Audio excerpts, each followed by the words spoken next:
Hey y'all! Last Friday we went to Disney Springs. It was the Friday before July 4th. You can check out that full video in the description below. I'll link it for you. And we went to Raglan Road and I had a really great gluten-free experience there, so I wanted to share that with y'all. This is my gluten-free Raglan Road review. As always, I am gluten intolerant, so a small bit of cross-contamination does not bother me. If you have a severe allergy or celiac and cross-contamination is an issue, make sure that you speak with a chef or with the manager at every restaurant you go to. I try to provide my best review for y'all, but people are different and you got to make sure that you're comfortable with what you're eating. So make sure you speak with a chef or a manager at any restaurant you go to. Also, this experience and review were both during COVID-19, so policies and procedures and maybe even menu offerings are different than during regular time. So I will hopefully be going back once things go back to normal, if they go back to normal. So I'll provide a updated review once that happens. Raglan Road is located in the landing section of Disney Springs.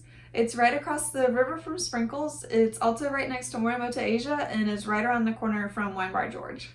So a fun part about Raglan Road is they actually have Irish dancers that I know during non-COVID times they bring little kids up on stage. They get to dance with the dancers. They were not doing this right now, but they still had the dancers dancing.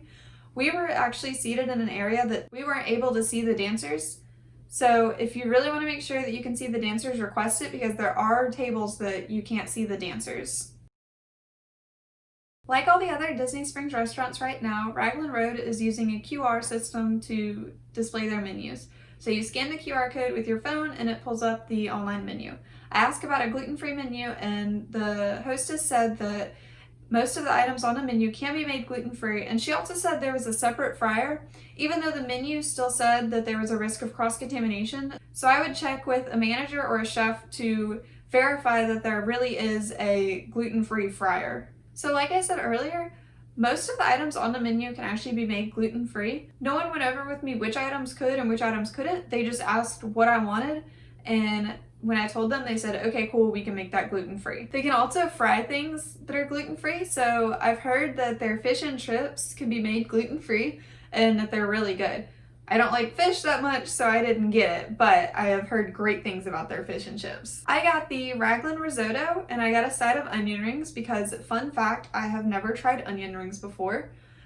As a kid, I hated onions, and then by the time I actually realized I like onions, I had discovered that I had to eat gluten-free, and no one makes gluten-free onion rings. So I was super excited to be able to try these at Raglan Road and send a picture to my dad and be like, hey, you didn't even have to bribe me to eat these. The risotto was really good. It had a lot of pesto and rice, and it was topped with tomatoes and onions.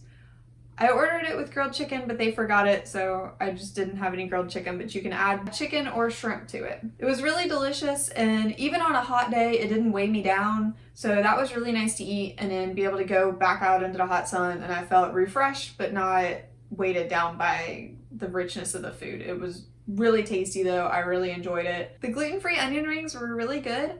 My husband even tried one and he said that it was really good, so you know it's good if someone that doesn't eat gluten-free says it's good. So I would really recommend getting the gluten-free onion rings, especially if you don't get a chance to get onion rings a lot.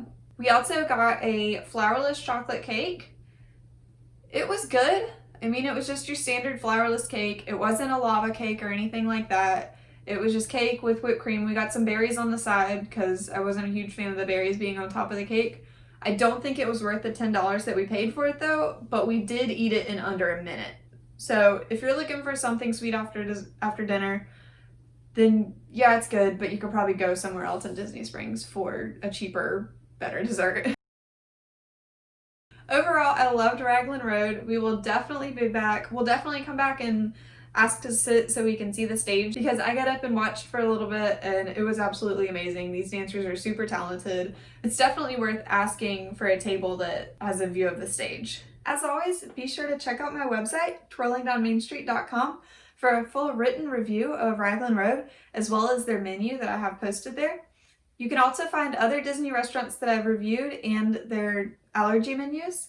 If there's a restaurant that you want me to check out so I can review it for you, or if you've had a great experience at a restaurant, let me know in a comment so I can check it out for myself and provide y'all with a review.